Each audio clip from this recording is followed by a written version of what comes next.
Hello everyone, this is Husky here, back with some more StarCraft 2 Heart of the Swarm 4 versus 4 action. Wait, we gotta find me. Where am I at? There I am. I'm gonna label this one as Ladder Anxiety Light. The reason I'm doing that is because normally Ladder Anxiety is all about the 1 versus 1, but I decided, you know what, I haven't played in a little while, I want to get back into it, but I gotta start it easy, and I still have to do my placement matches, so I figured, you know what, I'm gonna do a random placement match, 4 versus 4, and I'm playing with people I don't even know, because it placed me with some randoms. So let's go ahead and introduce the gladiators in this game, spawning as the purple Protoss, which I think is quite fitting to my personality. Hey, look, purple's a royal color, okay? That's what I always say to make myself feel better. Anyways, it's got to be myself in Clan Husky, the most prestigious, never heard of clan in the universe. And my allies are going to be Marcio, something like that. It's going to be a teal Protoss. Red Zerg is Kingson, or King's Son. And then Nail Bomb. For a second, I thought that said Buzz Bomb. But no, it does say Nail Bomb. And we are going to be going up against IIKSII Kuzike, and looks like he has an ally from the same clan, Slam Dunk. We're also going to be going up against Extinct and Inca. Now, I don't believe that these are actually, I mean, these are some pro player names I've actually heard of before. One of them has high APM. The other ones are relatively low in the opening stages of this game. So I don't think it is actually the real players. I know Inca, for example, is a pro player. But let's go ahead, and I'm wondering if I should actually do... Should I do this? Should I do red versus blue? Does it let me do anything else? Yeah, I mean, red versus blue is all we really get. So we'll go ahead and go with that. Keep in mind, though, I'm going to be this Protoss. It'll be kind of hard to tell us apart from the other Protoss. But basically, the player who's making all the fancy moves, like scouting, for example, is it's going to be me. So if you see someone doing something cool, it's obviously me. I can't even say that with a straight face because I'm so terrible. But either way, I did scout out right away. I spotted that he does have a spawning pool on the way. And I'm pinging. I'm telling my allies, watch out for the Zerglings. They are on the way. And they are actually going to be spotting this expansion for Nail Bomb. He did go for the high yield expansion. But with great reward comes great risk. And does decide not to kill this off. He actually wants to try and do more damage to us economically and directly. We actually do have a second gateway on the way for Marcio, and this would be up here. I'm going for a Cybernetics core. Also have my Zealots on the way. I'm chrono boosting them out just because this is a lot of Lings. Got to be careful. Now, thankfully, Marcio did something really smart here, which was actually go ahead and go for the pylons right now. And actually, hang on, if I go here, this is really important, guys. If I go here and then I go to gameplay, we got to do damage. There we go. Okay, and we're back. And we're back. So there's going to be the Lings right there. I also do spot some Reapers down the bottom right side, which is what I'm pinging, trying to tell my allies, you know what? These guys are a pre-made. They're going to be going into try-hard mode. Unfortunately for us, Marcio is going for pulling off the probes off. Not quite sure if that is a necessity. Also, you can tell my Zealots are different because they got the fancy Zealot skin. Obviously showing that my skill is way too good. But either way, my hero Zealot's going to be marching down here. We do have enough to hold this off. It is kind of annoying to have to micro versus this because Zealots will never actually catch up. But we do have enough to really prevent any of these Lings from doing too much damage. The probes, you guys can go back home. That's Marcio. You're playing a little bit too safe, buddy. Either way, though, we are not going to be taking too much damage here. The problem is, though, that we do have the Reapers now up here. SCVs are going to be pulled off the line. So you can see that this game does get underway right away. Now, as this game is getting underway, yes, guys, I am calling you out right now. If I am playing one game for Ladder Anxiety, you guys know the drill. You have to go out there and you have to play 4 versus 4 yourself. Come back here and let me know how that game went. No excuses. If you're someone who's going to forget about doing that right now, then or doing it later, you have to stop and do it right now, okay? That's all there is to it. Does look like the Reapers are going to get cleaned up here. Looks like those two will survive. But either way, the fact that he went for so many Reapers and didn't really manage to make anything happen with that tells me that we're actually not in that bad a shape. We do have a Baneling Nest on the way for Extinct here, but he does have his Lings being heavily revealed here. I'm going to go ahead and march my 2 Zealots here. Now, these Lings could kill my Zealots, but I knew that there was more Lings on the way, so I wasn't too worried about that. And actually, going to get a pretty sick surround here. This is something you almost never see, which is Lings chasing down other Lings and actually doing it successfully. There's going to be the Zergling speed finishing right up in time to save the majority of those. Sorry, I got distracted by this awesome meteor blast. That looks actually really dope. But either way, it's back to the action. The Lings right there. Got to go ahead and, you know, they retreat all the way back home, so not too much we can do about that. However, we do have the high yield expansion, believe it or not. This is some Ripley's, believe it or not, right here, as we do have the bunker now down. No units are inside of that, but maybe he's going to scare his opponent into thinking that there are. We do have our Stalker Zealot moving out here. I'm going to go ahead and kill off this Overlord because I realize that they are trying to rely on early rushes, so if I can supply block them in any way, that would be ideal. Does look like the Lings are going to continue over here. They do chase out those Reapers, and down goes the Overlord there. So nice little play here by Husky.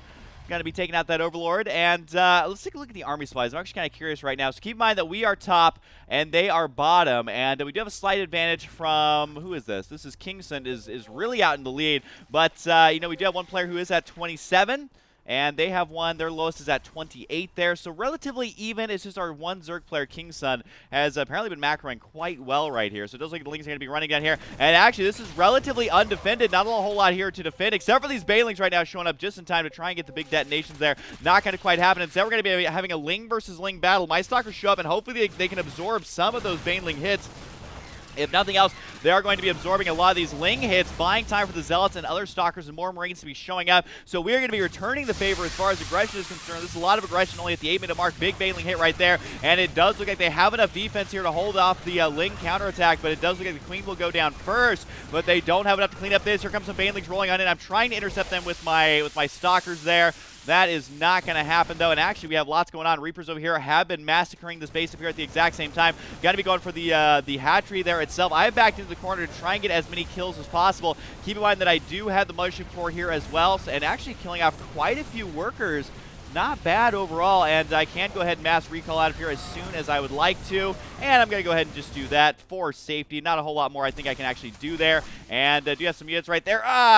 They showed up to that party at the absolute wrong time. At the same time, though, we do have another counterattack. Got to be going down the bottom left side. And honestly, this is an action-packed game. And this is my first 4v4 in, like, months. I honestly have not been playing that much 4v4. And already, this game is, like, way too out of control. This is actually my placement match, like I said.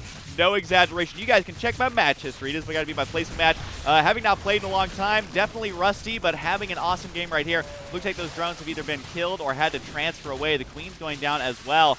But either way, they are starting to get a lot of Marine and Marauder, which actually kind of has me a little bit worried. But also keep in mind this high-yield expansion over here really paying off dividends right now to our Terran player. I did move my army down here to try and spot if there's any stray Overlords. I think I intercepted one on the way. But either way, not able to kill off any more Overlords there. There is one here, but I'm never, ever, ever going to be finding that guy. Here comes a lot of Lings right now. Got to be going for the counterattack up on us. Now, I'm completely out of position here. It does look like the Queen is going to get taken down. Banelings are going to be morphing in. The drones are here trying to hold their own for now. There are two spines. They should probably move those spines a little bit over there. Got to be careful of those Banelings right now. And we'll see. I am pinging right there saying, hey, Banelings are on the way. You got to watch out, buddy. And those two Banelings right now got to try and run around the spine collar here. The Queen got to try and hold off as long as possible can. Banelings got to be running inside, though. And they are right in the drone line. Some pretty big hits there. Baneling refusing to detonate, though. He was like, you know what? I know my life is to kill myself, but I just don't want to.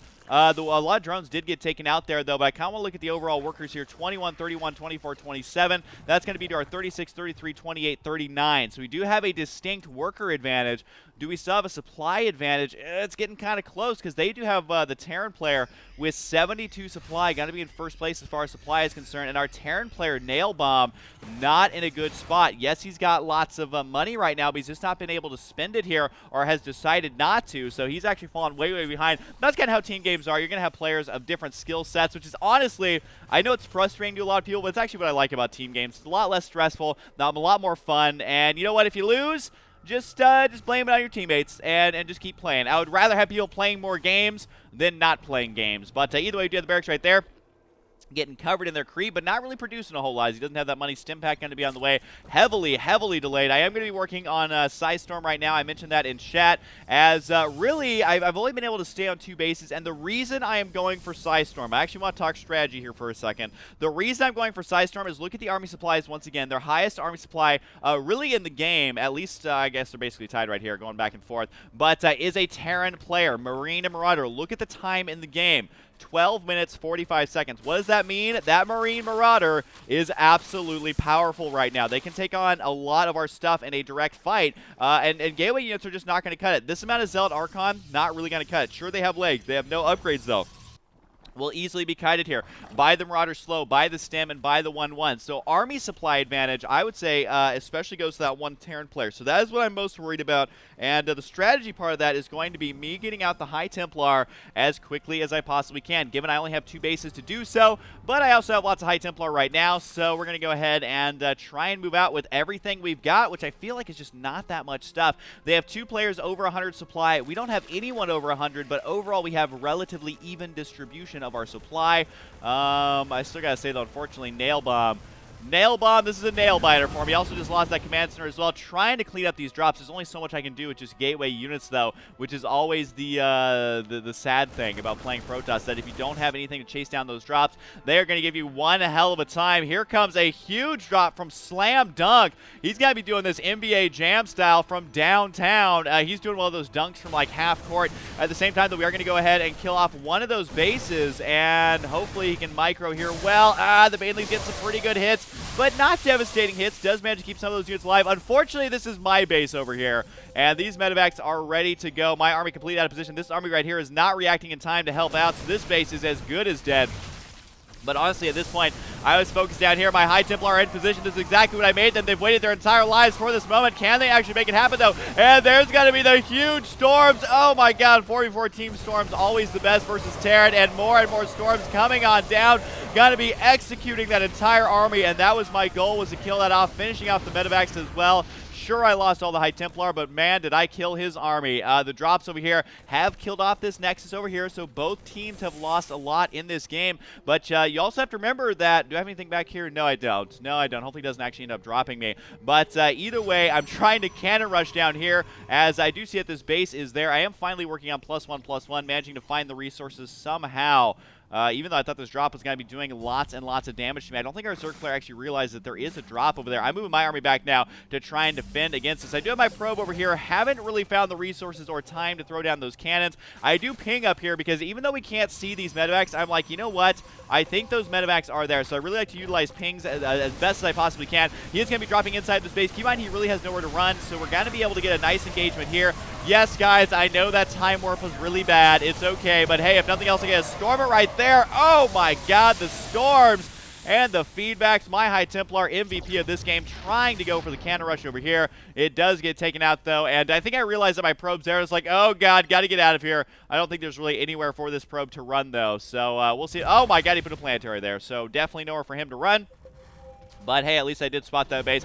But the problem right now is if we take a look at the income here, they have 1,500, 1,200, 1,100, and 900. We are actually way behind in the income right now. They have more bases. Oh God, we have creep tumors touching creep tumors. You should never let the creep touch. And the creep spread over here is actually pretty good. So this game getting a little bit out of control overall, I would say. But either way, it does look like King Sun is deciding to lag my game by having so many units right now. I think he's probably got the highest supply in the game. He's at 168, so yes, he does. The Meatless are right here trying to engage. I think we can win this directly, although we can definitely win it directly with all these Marines. Our army is going to be moving forward, and this is the attack of the giant red blob. As we have all managed to group up now, we are going to be going straight for the kill here, and we'll see exactly what we can make happen. Keep in mind, my Zealots are the fancy ones, their black outfits on. And they do have lots of roaches, lots of Marine and Marauder. Actually, really good angle for these Marines and Marauders, but there's just overwhelming amounts of forces right now. It does look like our Roach ally, our Roach enemy is going to be backing up here a little bit. So we are able to kill off one of those bases. And keep in mind, they do have that income advantage. I would say they still do, as all their players are at over 1,000. Whereas me right here, I have like no extra income. I am trying to get that base once again.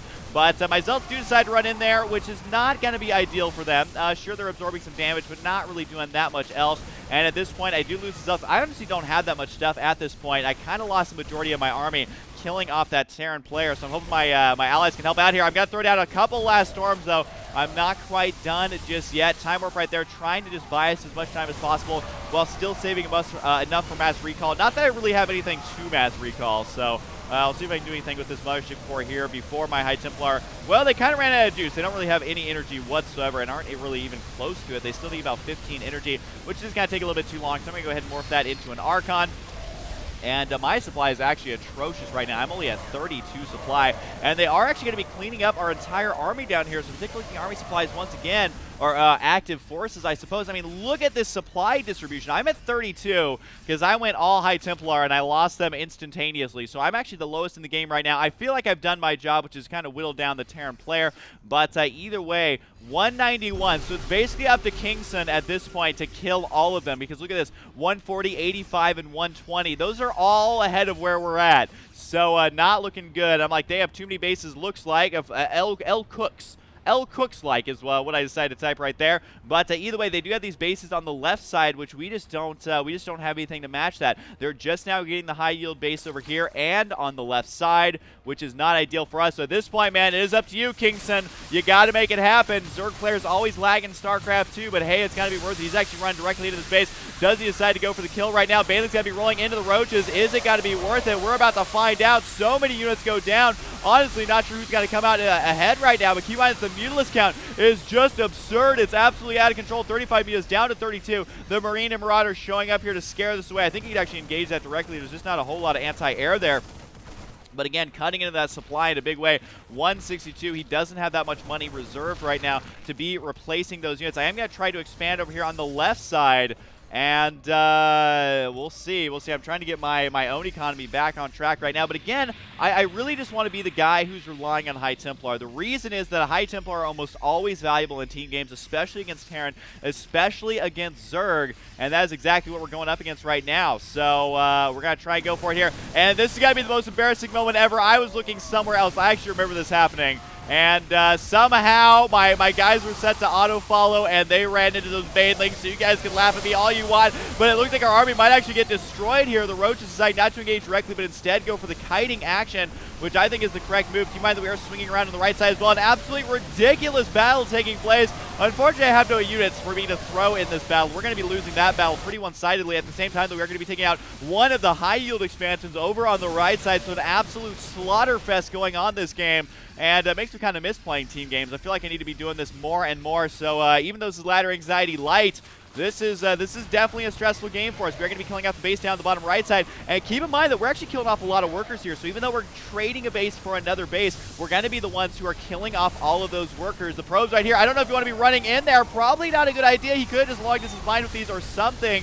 I don't think that's worth it, because I think that it would have been, well, now it's an eye for an eye. It would have been a lot less. It would have been like an eye for a pinky, where we would have really come out ahead in that one. But either way, all those probes do get taken out. The roach count is absolutely out of control. There are Marines here to guard them. 3 attack, 2 armor. Keep in mind that I really don't have anything on the field right now. Do I actually have anything? I literally have nothing except for probes. Literally nothing but probes. So it's got to be all up to our Zerg player. I mean, again, number one, made a huge mistake. And actually, you can see Marcelo ends up leaving the game. I wonder how much money he had. Did he give us any money with that? I'm actually not sure, but the teammate has left the game. This game seems to be winding down, but we are not out of this game just yet. Even though it's 4-on-3, we are not going to go down without a fight. And remember, guys, it's never too late to cannon rush. Got my fatty cannon rush down here at the bottom left side. 4 kills and 1 kill there. Well, what's the total amount of kills? Like, it looks like 6, and I'm going to be able to kill off the missile turret there, allowing the Mutalisk to easily attack that location relatively soon. We're going to be losing lots of drones up here as well, but this is kind of just a ridiculous game. A big battle on the right side. There's things happening literally everywhere on the map, and I do see that they are marching down here. They do finally kill off one of my bases. Did I ever make any units with this? Well, keep in mind, guys, it's never too late to cannon rush, and it's never too late to DT rush. 24 minutes in the game. All I can afford is some DT, so I'm going to try and scrape together some utility out of what few resources I have left. I kill off both refineries as well. I didn't realize I did that when this game was being played, but either way, I am able to kill off those refineries. That's going to be less and less gas here. The Mutalisk count, what is that actually up to right now? 54. And keep in mind that one of our players has still left. He's going to be chasing down the Overlords, chasing down the Roaches. And the thing is that if they don't have enough anti-air, then they're going to be paying the price dearly. Here we go. First DT is going to be going inside the base. Going to go ahead and follow these guys for now. Now I decide to turn around. And the Mutalisk count right now might actually be enough to kill off everything. We've killed off their Terran player. We're killing off all of his workers as well. So the base down the bottom right side is in a lot of trouble. I do decide to send all my DTs down here to try and kill off the base right now. And actually, it's going quite well. I kill off every single drone. Got to try and get the sport collar there. I do manage to. I was hoping he doesn't realize it and scan, but he does scan. Those guys melt away instantly. but at the same time, I am on the loose with more and more DTs. I literally send these DTs to every corner of the map, and they do have quite a few kills going on. Scans are cleaning those up, but the problem is they don't have the anti-air that they actually need here. I'll keep an eye on the production tab because it is low for every player, and it does look like the Roaches here are trying to find something you can actually do. That is a lot of Marines, but they are stemmed all the way down. It does pick up a lot of those Mutalisks, though, and that brings the Mutalisk count down to 48, which is not something I normally say, down to 48, but either way, the Marines able to cut it down now to 44, so losing quite a few Mutalisks right there. My DTs are still going to town. I do hide this guy back here just to try and keep full efficiency out of these guys because I don't have a whole lot of money. Sure, I have minerals, but at this point, it's honestly more important to be doing economic damage to them than warping in a few extra zealots. So I am going to try, and do I send my DT down here? Yes, I do, but he's confused because his AI is telling him to go straight for the planetary, which is not the ideal situation for me. But either way, I do have that. Looks like my DT down here finally got cleaned up. I do have another one going to be slipping in there. I have a DT hacking down here, really trying to send them every which way. DT right here as well. He is up to 7 kills and is raking in more and more. We got our hero DT taking place right there. He is going to get scanned, though. And his life for ire indeed. But either way, this DT might actually get this orbital command by himself.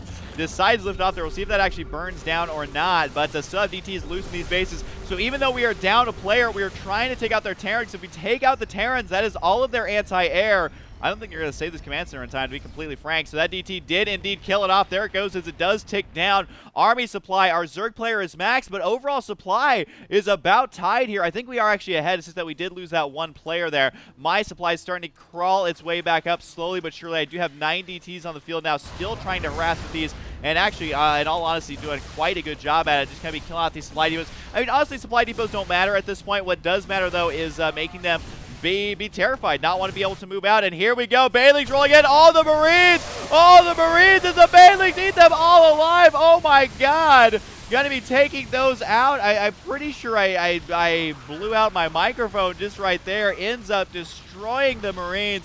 That was their last hope there. He needed the fatty splits, was unable to get it, as he does end up losing all those Marines, and not looking good for them at this point, as we were actually able to somehow win this game. I thought for sure we were going to lose, but they just don't have any anti-air now, and there's going to be the GG coming out from them. Sure, they got a lot of roaches, but that is it. No anti-air on the field, so what an exciting return to 4v4s for me, and this game did place me in Platinum. Keep in mind that they kind of changed the ranking system, so you rank lower than you normally are, but you cannot be demoted. I believe they're still doing that, as that was kind of a new feature they added, so that you can't actually be demoted, but it places you a lot lower than you normally would be. Normally in team games, I'm either Diamond or Masters, depending on if it's a good season for me or not, but either way, had a lot of fun right here. They are basically out of options at this point. I mean, they do have quite a few Marines. I can't remember if Slam Dunk has actually left the game or not, but either way, that is not looking good for them. I do believe this game is nearly over here. I mean, they might want to do one last push. No, they decided to go ahead and leave the game, so there we go. Oh my God, so this is going to be Ladder Anxiety Light version, so you guys know what your homework is. Go on to StarCraft 2, download the patch if you haven't, and play 4 versus 4. Come back here, let me know how your game went, and did you have awesome players? Did you have noobs? Did you rage at your allies? Let me know all the juicy details. I love reading through them. Hope you guys enjoy, and I'll see you guys next time.